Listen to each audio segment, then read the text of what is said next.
Hello दोस्तों, स्वागत है आप सभी का हमारे YouTube channel depth study with Ashish में। दोस्तों, ये वीडियो कक्षा 12वीं का इतिहास सब्जेक्ट का चैप्टर नंबर 1 है, जिसका नाम है ईंट मनके तथा अस्थियां, जिसको दोस्तों हम लोग हड़प्पा सभ्यता के नाम से भी जानते हैं। दोस्तों, ये जो वीडियो होने वाला है इस चैप्टर का very very important MCQ video होने वाला है, जो कि आपके एग्जाम के लिए बहुत ही ज्यादा इंपॉर्टेंट है। दोस्तों, मैं आपको बता दूं, यदि आपने इसका जो डिटेल एक्सप्लेनेशन वीडियो था, यदि आपने उसको नहीं देखा है तो उसका दोस्तों लिंक आपको डिस्क्रिप्शन में मिल जाएगा। इसका एक्सप्लेनेशन वीडियो को आप पहले देखिए, उसके बाद दोस्तों आप जो है इस एमसीक्यू वीडियो पर बने रहिए। तो चलिए दोस्तों, वीडियो को स्टार्ट करते हैं। और दोस्तों, यदि आप हमारे चैनल पर नए हैं तो चैनल को सब्सक्राइब भी कर सकते हैं। और दोस्तों, इस वीडियो को जितना हो सके उतना शेयर कीजिए। तो चलिए दोस्तों, पहला प्रश्न को समझते हैं। यहाँ पे पहला प्रश्न पूछा गया है कि हड़प्पा स्थल वर्तमान में कहाँ है, जिसमें से दोस्तों पहला ऑप्शन दिया हुआ है पाकिस्तान, दूसरा ऑप्शन दिया हुआ है पंजाब प्रांत, और तीसरा ऑप्शन दिया हुआ है मांटगोमरी, और चौथा ऑप्शन दिया हुआ है इनमें से सभी। तो दोस्तों, हम लोग को पता है कि जो हड़प्पा जगह है वो पाकिस्तान में है, और दोस्तों पाकिस्तान के अंदर जो पंजाब प्रांत आता है वहां पे है, और दोस्तों जो पंजाब प्रांत है उसके अंदर में जो जिला आता है मांटगोमरी उसके अंदर है। तो दोस्तों, ये जो तीनों ऑप्शन है वो तीनों ऑप्शन सही हो जाएगा, अर्थात ऑप्शन नंबर डी जो है दोस्तों वो आपका सही हो जाएगा। और दोस्तों ये जो चैप्टर है हड़प्पा सभ्यता, यदि आपके एग्जाम में इस तरह का पूछा जाए प्रश्न कि हड़प्पा सभ्यता में सबसे पहला खोजा गया स्थल कौन सा था, तो दोस्तों उसका आंसर क्या होगा? हड़प्पा स्थल। ठीक है, ये भी आप याद रख सकते हैं। चलिए आगे समझते हैं। क्वेश्चन नंबर 2, हड़प्पा स्थल किस नदी के किनारे है? तो दोस्तों, जैसे कि हम लोग सभी को पता है कि जो हड़प्पा स्थल है वो किस नदी के किनारे है, जिसमें से पहला ऑप्शन दिया हुआ है सिंधु नदी, ऑप्शन बी दिया हुआ है भगवा नदी, ऑप्शन नंबर सी दिया हुआ है रावी नदी, ऑप्शन नंबर डी दिया हुआ है सरस्वती नदी। तो दोस्तों, जैसे कि हम सभी को पता है कि जो हड़प्पा स्थल है वो दोस्तों रावी नदी के किनारे स्थित है। ठीक है दोस्तों, यहाँ पे आपको कंफ्यूज नहीं होना है। ये जो हड़प्पा जो है हड़प्पा स्थल पूछा गया है। ठीक है, यदि आपसे यहाँ पे हड़प्पा सभ्यता पूछता तो दोस्तों उसका आंसर क्या होता? सिंधु नदी के किनारे स्थित है। ठीक है, लेकिन यहाँ पे पूछा गया है कि हड़प्पा स्थल कहाँ पे मौजूद है। तो दोस्तों, ये जो हड़प्पा स्थल है वो कहाँ पे है ना? रावी नदी के किनारे। ठीक है, तो दोस्तों ये जो है आपको डिफरेंस जो है समझ कर पढ़ना पड़ेगा, तभी दोस्तों आप जो है अपना अच्छा रिजल्ट प्राप्त कर सकते हैं। चलिए आगे समझते हैं। उससे पहले दोस्तों आप यहाँ पे कमेंट कीजिए कि ये जो सिंधु नदी था, यहाँ पे दोस्तों क्या होगा इसका आंसर? ना सिंधु नदी के किनारे जो है पूरा हड़प्पा सभ्यता विकसित था। ठीक है, तो दोस्तों आप कमेंट कीजिए कि जो भोगवा नदी है इसके किनारे कौन सा स्थल पाया गया है। ठीक है, और दोस्तों ये भी कमेंट कीजिए कि जो सरस्वती नदी है इसके किनारे कौन सा स्थल पाया गया है। ये दोनों दोस्तों आंसर जो है आप कमेंट बॉक्स में कमेंट कीजिए। चलिए आगे समझते हैं। दोस्तों, जितने भी प्रश्न मैं आपसे पूछूंगा वो सारे प्रश्न भी आपके लिए बहुत ही ज्यादा इंपॉर्टेंट है। ठीक है, तो दोस्तों वो सारे प्रश्नों को आप इग्नोर ना करें। जितने भी प्रश्न मैं आपसे पूछ रहा हूँ वो सारे प्रश्न के आंसर आप दीजिए, और यदि आप नहीं दे पा रहे हैं तो आप दोस्तों हमारे एक्सप्लेनेशन वीडियो को भी देख सकते हैं। चलिए क्वेश्चन नंबर 3 को समझते हैं। हड़प्पा सभ्यता की खोज किसने की? दोस्तों, यहाँ पे पहला ऑप्शन दिया हुआ है Rakhaldas Banerji, option number B दिया हुआ है S R Rao, option number C दिया हुआ है Yagyadatta Sharma, option number D दिया हुआ है दयाराम साहनी। तो दोस्तों यहाँ पे जो आंसर होगा वो हो जाएगा दयाराम साहनी। और कब खोजा गया था ना? 1921 में। ठीक है, 1921 में जो है दयाराम साहनी द्वारा हड़प्पा स्थल की खोज की गई थी। उसके बाद दोस्तों जो है मोहनजोदड़ो की खोज हुई, उसके बाद धीरे धीरे जो है बहुत सारे स्थलों की खोज हुई। उसके बाद दोस्तों जो है 1924 में जॉन मार्शल के द्वारा पूरा विश्व में घोषित कर दिया जाता है कि जो इससे पहले की जो सभ्यता थी वो छोड़कर जो अभी हम लोग के द्वारा खोजा गया है वो विश्व की प्राचीनतम सभ्यता है। तो दोस्तों, यदि आपके एग्जाम में ऐसा भी प्रश्न पूछा जाए कि विश्व की सबसे प्राचीनतम सभ्यता कौन सी है, तो दोस्तों इसका आंसर क्या होगा? हड़प्पा सभ्यता। ठीक है, ये आपको याद करके चलना पड़ेगा, जो कि दोस्तों मैंने आपको एक्सप्लेनेशन वीडियो में बहुत ही बेहतरीन ढंग से समझाया था। तो दोस्तों यहाँ पे आप कमेंट कीजिए कि यहाँ पे जो दयाराम साहनी है वो तो हड़प्पा स्थल की खोज किया। ठीक है, उसी प्रकार से दोस्तों ये जो रखालदास बनर्जी है वो किस स्थल की खोज करता है? यहाँ पे दोस्तों नेक्स्ट पूछा गया है कि यज्ञदत्त शर्मा जो है वो किस स्थल की खोज करता है? और दोस्तों यहाँ पे जो पूछा गया है यासर राव, इसके द्वारा कौन से स्थल की खोज की जाती है? तो दोस्तों ये तीनों के आंसर जो है आप कमेंट बॉक्स में कमेंट कीजिए। और यदि आपको नहीं आता है तो दोस्तों वीडियो के ये जो वीडियो है इसके डिस्क्रिप्शन में एक लिंक मिलेगा। उस लिंक पे दोस्तों ये बताया जाएगा कि जितने भी स्थल हैं, जितने जितने भी प्रमुख स्थल हैं, वो सारे स्थल किसके द्वारा खोजा गया है और कब खोजा गया है। इसका लिंक आपको डिस्क्रिप्शन में मिल जाएगा। ठीक है, इस वीडियो का लिंक। चलिए नेक्स्ट क्वेश्चन को समझते हैं।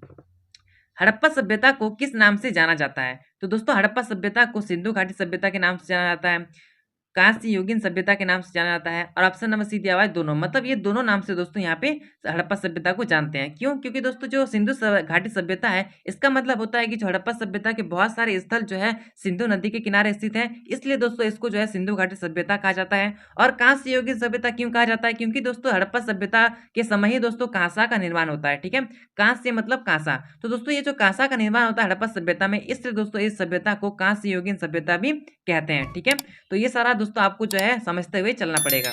चलिए आगे समझते हैं। सिंधु घाटी सभ्यता में किस धातु की खोज नहीं हुई थी? तो दोस्तों जैसे कि मैंने आपसे इससे पहले जो प्रश्न पूछा जा रहा था वो सारा दोस्तों किससे था ना, हड़प्पा सभ्यता, हड़प्पा सभ्यता। तो दोस्तों हड़प्पा सभ्यता का दूसरा नाम क्या है? सिंधु घाटी सभ्यता। ठीक है, तो यहाँ पे आपको कंफ्यूजन नहीं होना है। तो दोस्तों यहाँ पे प्रश्न पूछा गया है कि सिंधु घाटी सभ्यता में किस धातु की खोज नहीं हुई थी? तो दोस्तों हम सभी को पता है कि जो हड़प्पा सभ्यता है उसमें लोहा की जो है खोज नहीं हुई थी। ठीक है, तो ऑप्शन नंबर बी जो है दोस्तों वो आपका सही हो जाएगा। लेकिन दोस्तों यहाँ पे आपको कमेंट करना है कि जो सोना होता है सिंधु घाटी में, जो सोना पाया गया है वो दोस्तों कहाँ से इन लोग मंगाता था? ठीक है, और दोस्तों ये जो तांबा है वो कहाँ से मंगाता था? ठीक है, ये दोनों के आंसर जो है आप कमेंट बॉक्स में कमेंट कीजिए। चलिए आगे समझते हैं। हड़प्पा सभ्यता का क्षेत्र विस्तार कितना है? जिसमें से पहला ऑप्शन दिया हुआ है जो कि वही सही होगा। तो दोस्तों ऑप्शन नंबर ए जो है जिसमें बताया गया है 12,99,600 वर्ग किलोमीटर। तो दोस्तों ऑप्शन नंबर ए जो है वो आपका सही हो जाएगा।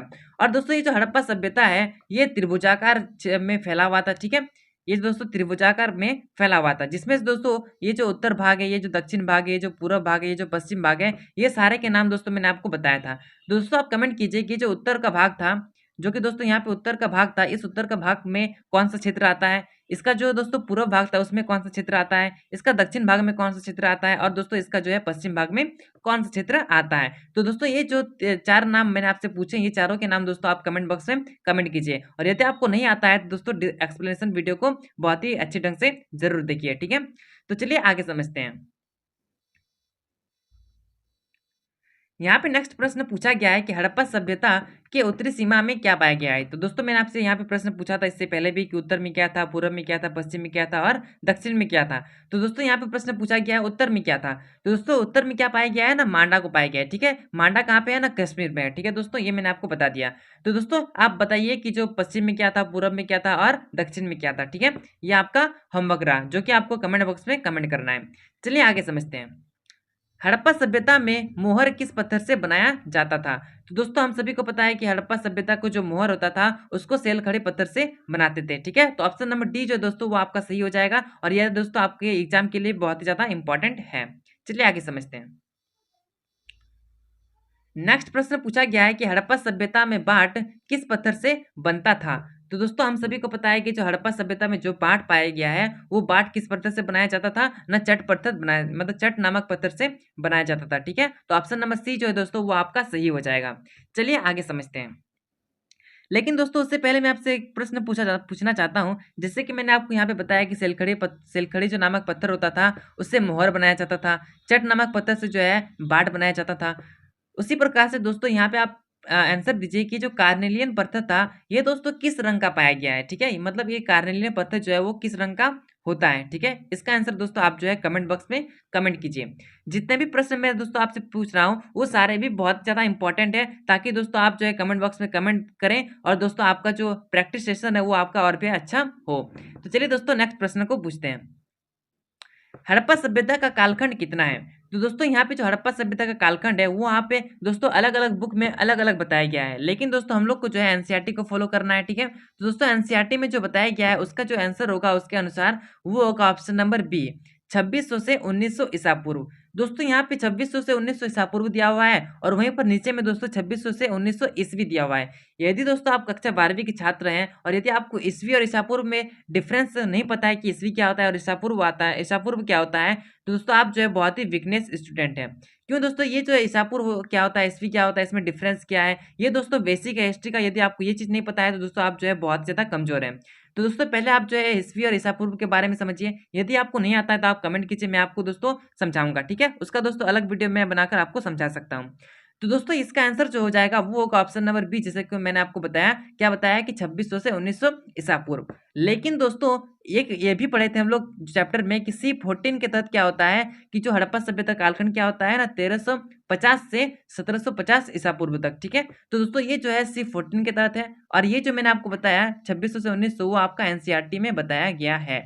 दोस्तों आपके एग्जाम में पूछा जाए इस प्रकार से कि हड़प्पा सभ्यता कालखंड कितना है, तो ऑप्शन नंबर बी को मानना है। और यदि दोस्तों नेक्स्ट प्रश्न इस प्रकार से पूछे कि हड़प्पा सभ्यता का कालखंड C14 के तहत कितना है, तो दोस्तों ऑप्शन नंबर डी को मारना है। ठीक है, लेकिन दोस्तों आप कमेंट कीजिए कि जो C14 मैं तब से बोल रहा हूँ ये C14 है क्या। ठीक है, C14 है क्या, इसके तहत क्या होता है, ये सारा चीज दोस्तों आप जो है कमेंट बॉक्स में कमेंट कीजिए। चलिए आगे समझते हैं। हड़प्पा सभ्यता में दर्पण किस धातु का बना होता था, तो दोस्तों ऑप्शन नंबर ए है सीसा, ऑप्शन नंबर बी है लोहा, ऑप्शन नंबर सी है तांबा, ऑप्शन नंबर डी है चांदी। तो दोस्तों हम सभी को पता है कि जो हड़प्पा सभ्यता में जो दर्पण पाया गया है वो दोस्तों तांबा से पाया गया है। ठीक है, मतलब तांबा धातु से जो है दर्पण बनाया जाता था।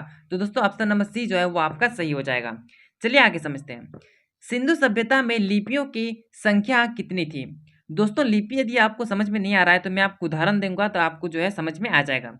दोस्तों यहाँ पे जो देख पा रहे हैं कि जो क्वेश्चन पूछा गया है सिंधु सभ्यता में लिपियों की संख्या कितनी थी, तो दोस्तों ये जो लिपि हुआ इस लिपि को दोस्तों हम लोग बोलते हैं देवनागरी लिपि। ठीक है, देवनागरी लिपि। ठीक है, तो दोस्तों ये जो देवनागरी लिपि है ये दोस्तों हिंदी जो भाषा हम लोग लिखते हैं वो लिपि है। ठीक है, उसी प्रकार से दोस्तों जो हड़प्पा सभ्यता में जो लिपि होता था वो दोस्तों होता था चित्रात्मक लिपि। ठीक है, मतलब चित्र के द्वारा जो हम लोग लिखा करता था। तो दोस्तों ये जो हड़प्पा सभ्यता का जो चित्रात्मक लिपि था उसकी दोस्तों यहाँ पे संख्या पूछी गई है। तो दोस्तों इसका जो आंसर हो जाएगा वो होगा ऑप्शन नंबर बी है, मतलब दोस्तों 375 से 400 के बीच लगभग में दोस्तों। ठीक है, क्योंकि एक्यूरेट यहाँ पे बताया नहीं गया है, तो दोस्तों लगभग में आपको याद करना है 375 से 400 तक। ठीक है, लेकिन दोस्तों यहाँ पे मैं आपसे एक प्रश्न पूछना चाहता हूँ कि ये जो हड़प्पा सभ्यता का चित्रात्मक लिपि था वो दोस्तों बाएं से दाएं ओर लिखा जाता था या फिर दाएं से बाएं ओर लिखा जाता था। इसका आंसर दोस्तों आप जो है कमेंट बॉक्स में कमेंट कीजिए। ठीक है, अब चलिए आगे समझते हैं। यहाँ पे दोस्तों नेक्स्ट प्रश्न पूछा गया है कि भारतीय पुरातत्व का पिता किसे कहा जाता है। ठीक है दोस्तों, तो जैसे कि दोस्तों हम लोग जो चैप्टर में पढ़े थे तो दोस्तों ऑप्शन नंबर यहाँ पे ए बताया गया है John Marshall, option number B है Lord Canning, option number C है Alexander Cunningham, option number D है दयाराम साहनी। तो दोस्तों हम सभी को पता है कि ये जो दयाराम साहनी है वो हड़प्पा स्थल की खुदाई किया था, तो ये तो आंसर नहीं होगा। यहाँ पे दोस्तों ऑप्शन नंबर ए में बताया कि जॉन मार्शल, तो दोस्तों जॉन मार्शल जो है क्या है, तो दोस्तों जॉन मार्शल जो है उसकी उसी के नेतृत्व में जो है यहाँ पे दयाराम साहनी जो है खुदाई करता है। ठीक है, तो ये भी नहीं होगा। तो दोस्तों यहाँ पे ऑप्शन नंबर सी जो है वो आपका सही हो जाएगा अलेक्जेंडर कनिंगम। ठीक है, क्योंकि लॉर्ड कैनिंग तो पहले का ही था। तो दोस्तों ये जो भारतीय पुरातत्व का पिता जो है उसको किसको बोलते हैं ना, अलेक्जेंडर कनिंगम को। ठीक है, चलिए आगे समझते हैं। मिट्टी से बने हल के प्रमाण कहाँ मिले हैं। जितने भी प्रश्न दोस्तों यहाँ पे पूछा जा रहा है वो सारा हड़प्पा सभ्यता से ही रिलेटेड है। ठीक है, तो दोस्तों आप जो है वर्तमान से ना जोड़ें। ठीक है, जितने भी प्रश्न यहाँ पे पूछे जा रहे हैं वो सारे कहाँ से हैं ना, हड़प्पा सभ्यता से। ठीक है, तो यहाँ पे प्रश्न पूछा गया है कि मिट्टी से बने हल के प्रमाण कहाँ मिले हैं। तो दोस्तों यहाँ पे ऑप्शन नंबर ए है चोलिस्तान, ऑप्शन नंबर बी है बनावली, ऑप्शन नंबर सी है दोनों, ऑप्शन नंबर डी है कोई नहीं। तो दोस्तों इसका जो आंसर होगा वो हो जाएगा आपका चोलिस्तान और बनावली दोनों। ठीक है, ऑप्शन नंबर सी जो है दोस्तों वो आपका सही हो जाएगा। ठीक है, चलिए आगे समझते हैं। जुते हुए खेत के प्रमाण कहाँ मिले हैं। तो दोस्तों हम सभी को पता है कि जो जुते हुए खेत के प्रमाण है वो कहाँ मिले हैं ना, कालीबंगा में। ठीक है, तो दोस्तों आप कमेंट कीजिए कि ये जो कालीबंगा जो क्षेत्र है इसका अर्थ क्या होता है। जैसे कि दोस्तों मोहनजोदड़ो का अर्थ होता है मृतकों का टीला। ठीक है, आपको नहीं पता तो आप इसको नोट कर सकते हैं कि मोहनजोदड़ो का तो जो अर्थ होता है उसका अर्थ क्या होता है ना, मृतकों का टीला। ठीक है, उसी प्रकार से दोस्तों ये जो कालीबंगा है इसका अर्थ क्या होता है ये आप कमेंट कीजिए। ठीक है, चलिए आगे समझते हैं। गोदीवाड़ा के अवशेष कहाँ मिले हैं। तो दोस्तों यहाँ पे गोदीवाड़ा का पहले अर्थ समझिए, उसके बाद दोस्तों इसका आंसर देने का प्रयास कीजिए। तो दोस्तों ये जो गोदीवाड़ा है इसका जो पर्यायवाची शब्द होता है इसको दोस्तों इंग्लिश में बोलते हैं डॉकयार्ड। ठीक है, यदि ये भी आपको समझ में नहीं आया तो इसका दूसरा नाम है दोस्तों बंदरगाह। बंदरगाह भी नहीं समझ में आता है दोस्तों तो इसका हम लोग दूसरा नाम बोल सकते हैं पतन। ठीक है, ये भी आपको समझ में नहीं आया तो दोस्तों मैं आपको नॉर्मल भाषा में समझाने का प्रयास करूँ तो आपको समझ में आएगा। दोस्तों ये जो गोदीवाड़ा होता है वो वह जगह होता है जिस जगह पर दोस्तों जो है जहाज लोग ठहरता है। ठीक है, जिसको दोस्तों हम लोग किस नाम से जानते हैं ना, गोदीवाड़ा नाम से। ठीक है, तो दोस्तों हड़प्पा सभ्यता में जो गोदीवाड़ा है इसका अवशेष कहाँ से मिला है। ठीक है, जिसमें से ऑप्शन नंबर ए है हड़प्पा स्थल, ऑप्शन नंबर बी है मोहनजोदड़ो स्थल, ऑप्शन नंबर सी है लोथल स्थल और ऑप्शन नंबर डी है कोई नहीं। तो दोस्तों इसका आंसर हो जाएगा लोथल। ठीक है, ऑप्शन नंबर सी जो है दोस्तों वो आपका सही हो जाएगा। ठीक है, option number C. Next, Mohenjodaro की खोज किसने की? तो दोस्तों हम लोग सभी को पता है मोहनजोदड़ो की खोज जो है रखालदास बनर्जी ने की। तो दोस्तों ऑप्शन नंबर यहाँ पे ए में बताया गया है दयाराम साहनी, तो ये तो नहीं होगा। ऑप्शन नंबर सी में बताया गया है जगपति जोशी, ये भी नहीं होगा। ऑप्शन नंबर बी में बताया गया है आर डी बनर्जी। तो दोस्तों हम लोग को पता है रखालदास बनर्जी, लेकिन यहाँ पे बताया गया आर डी बनर्जी। तो दोस्तों यहाँ पे तो ऑप्शन देख ही नहीं पा रहे हैं, लेकिन दोस्तों रखालदास बनर्जी अगर लिखे हम लोग यहाँ पे, तो दोस्तों जैसे कि आप देख पा रहे हैं कि रखाल दास बनर्जी। ठीक है, तो रखाल को दोस्तों हम शॉर्ट फॉर्म में आर लिख सकते हैं, और दास को दोस्तों यहाँ पे डी लिख सकते हैं। ठीक है, तो आर डी हुआ और बनर्जी को बनर्जी लिख दिए। तो दोस्तों ऑप्शन नंबर सी में यहाँ पे, सॉरी बी में देख पाएंगे कि यहाँ पे आर डी बनर्जी, मतलब आर से हो गया रखाल, डी से हो गया दास, और बनर्जी मतलब बनर्जी, मतलब रखाल दास बनर्जी। दोस्तों यहाँ पे शॉर्ट नेम से यहाँ पे लिखा गया है, तो इस तरह से घबराना नहीं है दोस्तों, आपको जो है ढूंढ ढूंढ के निकालना है कि कहाँ पे कौन सा आंसर हो सकता है। ठीक है दोस्तों, ये सारा चीज आपको जो है पता होना चाहिए, तभी दोस्तों आप जो है अच्छा मार्क्स अपने एग्जाम में ला सकते हैं। तो दोस्तों इसका आंसर हो जाएगा ऑप्शन नंबर बी जो है आर डी बनर्जी। ठीक है, जिसका मैंने फुल नाम क्या बताया, रखालदास बनर्जी। यहाँ पे नेक्स्ट प्रश्न पूछा गया है कि शिल्प उत्पादन का प्रमुख केंद्र कहाँ था? तो दोस्तों हड़प्पा सभ्यता में जो शिल्प उत्पादन का जो प्रमुख केंद्र था वो था चौंदड़ो। ठीक है, तो दोस्तों यहाँ पे आप बताइए कि ये जो चौंदड़ो है इसकी खोज किसने की और कब की? ठीक है, यहाँ पे मैंने आपसे दो प्रश्न पूछे गए हैं, क्या क्या जो चौंदड़ो है इसकी खोज जो है किसने की? ठीक है, किसने की, और दोस्तों इसकी खोज जो है किसने की और कब की? ठीक है, इस दोनों का नाम आपको कमेंट करना है। ठीक है, तो चलिए अब आगे समझते हैं। नेक्स्ट प्रश्न यहाँ पे आपसे दोस्तों पूछा गया है कि भारत के किस भाग में हड़प्पा सभ्यता का विकास हुआ? दोस्तों यहाँ पे मैं आपको भारत बनाने का प्रयास करूं तो यहाँ पे आप समझ पाइएगा। दोस्तों ये जो भारत है, मान लीजिए भारत है, तो भारत के किस भाग में दोस्तों हड़प्पा सभ्यता का विकास हुआ था? दोस्तों हम सभी को पता है कि हड़प्पा सभ्यता का दोस्तों जो विकास हुआ था वो दोस्तों इस क्षेत्र में हुआ था। ठीक है, यहाँ पे तो दोस्तों इस क्षेत्र को कौन सा मतलब जगह बोल सकते हैं, मतलब कौन सा दिशा बोल सकते हैं? तो दोस्तों जैसे कि हम सभी को पता है कि ये जो ऊपर वाला साइड है उसको उत्तर बोलते हैं, नीचे वाला साइड को दक्षिण बोलते हैं। ठीक है, इधर वाला साइड को पूरब बोलते हैं, और दोस्तों ये जो साइड बच गया इसको पश्चिम बोलते हैं। तो दोस्तों यहाँ पे विकसित हुआ था ये क्षेत्र, तो दोस्तों इस क्षेत्र को क्या बोला गया ना, उत्तर पश्चिम। ठीक है, जिसको दोस्तों हम लोग क्या बोल सकते हैं, पश्चिम उत्तर। ठीक है, तो इस क्षेत्र के बीच में यहाँ पे हुआ था, तो दोस्तों हम लोग यहाँ पे क्या बोल सकते हैं, पश्चिम उत्तर। ठीक है, ये दोस्तों आपको याद रखना पड़ेगा, क्या बोलेंगे ना, पश्चिम उत्तर। तो दोस्तों ऑप्शन नंबर कहाँ पे दिया हुआ है, पश्चिम उत्तर, तो दोस्तों ऑप्शन नंबर यहाँ पे डी में दिया हुआ है। ठीक है, तो ऑप्शन नंबर डी जो है दोस्तों वो आपका सही हो जाएगा। ठीक है, चलिए आगे समझते हैं। हड़प्पा सभ्यता के लोग उपासना करते थे, मतलब हड़प्पा सभ्यता लोग जो है वो किस देवी की, मतलब किसकी पूजा करते हैं? ठीक है, तो दोस्तों इसमें से ऑप्शन नंबर ए है अश्व, अश्व मतलब होता है घोड़ा। ऑप्शन नंबर बी है विष्णु भगवान। ऑप्शन नंबर सी है मातृ देवी। ऑप्शन नंबर डी है कोई नहीं। तो दोस्तों जैसे कि हम सभी को पता है कि जो हड़प्पा सभ्यता की जो प्रमुख देवी थी उसको क्या बोला गया है ना, मातृ देवी। ठीक है, इसी की पूजा इन लोग करते थे। चलिए आगे समझते हैं। यहाँ पे नेक्स्ट प्रश्न पूछा गया है कि हड़प्पा वासी सोना कहाँ से मंगाते थे? तो दोस्तों हम सभी को पता है कि जो हड़प्पा सभ्यता के लोग हैं वो दक्षिण भारत से जो है सोना मंगाते थे। ठीक है, नेक्स्ट प्रश्न पूछा गया है कि हड़प्पा वासी तांबा कहाँ से मंगाते थे? तो दोस्तों हम सभी को पता है कि जो हड़प्पा सभ्यता है वहाँ पे तांबा पाया गया है, और लोग कहाँ से मंगाता था ना, खेतड़ी। ठीक है, दोस्तों आप कमेंट कीजिए कि जो खेतड़ी है वो भारत के कौन से राज्य में अभी स्थित है? ठीक है, मैंने आपसे ये प्रश्न पूछा कि जो खेतड़ी जगह है वो वर्तमान में किस राज्य में है? ठीक है, ये आपको कमेंट करना है। और दोस्तों मैं आपको बता दूं, जैसे कि मैं यहाँ पे पढ़ रहा हूँ हम लोग कि हाँ, सोना कहाँ से मंगाया जाता था, तांबा कहाँ से मंगाया जाता था, उसी प्रकार से बहुत सारा वस्तु जो है दोस्तों अलग अलग क्षेत्र से मंगाया जाता था।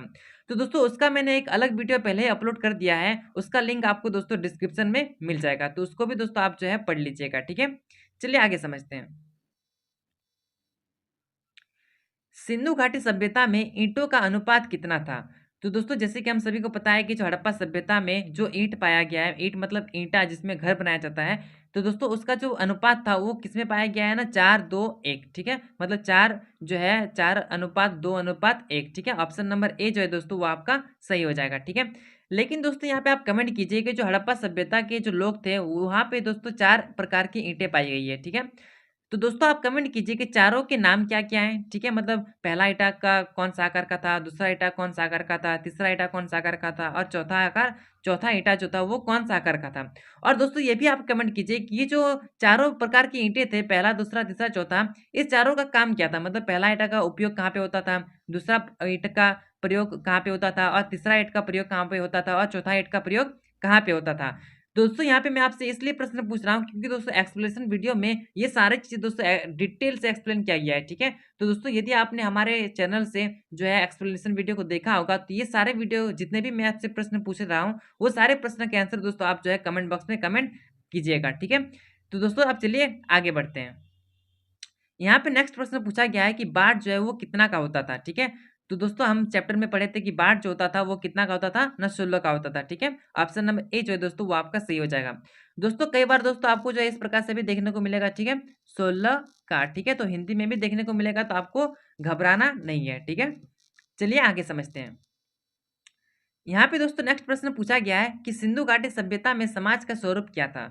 दोस्तों ये प्रश्न मैं आपके ऊपर छोड़ रहा हूँ क्योंकि दोस्तों ये जो क्वेश्चन है वो आपके समझ के आधारित आधारित पर है। यदि आपने चैप्टर को बहुत ही बेहतरीन ढंग से समझा होगा तभी आप दोस्तों इसका आंसर दे पाएंगे। यदि आपने नहीं पढ़ा है तो दोस्तों इसका आंसर आप किसी भी प्रकार से नहीं दे सकते हैं, ठीक है। तो दोस्तों यहाँ पे पहला ऑप्शन ऑप्शन है वो है मातृदेवी, सॉरी मातृसत्तात्मक। ऑप्शन नंबर बी है पितृसत्तात्मक। ऑप्शन नंबर बी है दोनों, और ऑप्शन नंबर डी है कोई नहीं। दोस्तों मैं आपको सिर्फ इतना समझा देता हूँ कि मातृसत्तात्मक क्या होता है और पितृसत्तात्मक क्या होता है। जैसे कि दोस्तों मान लीजिए कि कोई समाज है, उसमें दोस्तों सिर्फ जो है स्त्री को जो है प्रमुख माना जाता है, उसी को जो है महत्व दिया जाता है। तो दोस्तों मान लेते हैं कोई स्त्री को जो है मान लेते हैं वहाँ की रानी हुई, तो उसके बाद दोस्तों उसकी बेटी रानी होगी, फिर उसकी बेटी रानी होगी। इस प्रकार का जो प्रथा होता है उसको बोलते हैं दोस्तों मातृसत्तात्मक, ठीक है। मतलब जिस समाज में स्त्री को ज़्यादा महत्व दिया जाता है उसको बोलते हैं मातृसत्तात्मक। और दोस्तों उसी प्रकार से जिस समाज में पुरुषों को ज़्यादा महत्व दिया जाता है उसको बोलते हैं पितृसत्तात्मक, ठीक है। ये दोनों के वर्ड मैंने आपको समझा दिए। अब दोस्तों इसका आंसर आप जो है कमेंट में कीजिए कि 25 नंबर का आंसर जो है वो क्या होगा, ए होगा, बी होगा, सी होगा, डी होगा, क्या होगा, ठीक है। इसका आंसर दोस्तों आप जो है कमेंट बॉक्स में कमेंट कीजिए। चलिए दोस्तों आगे समझते हैं।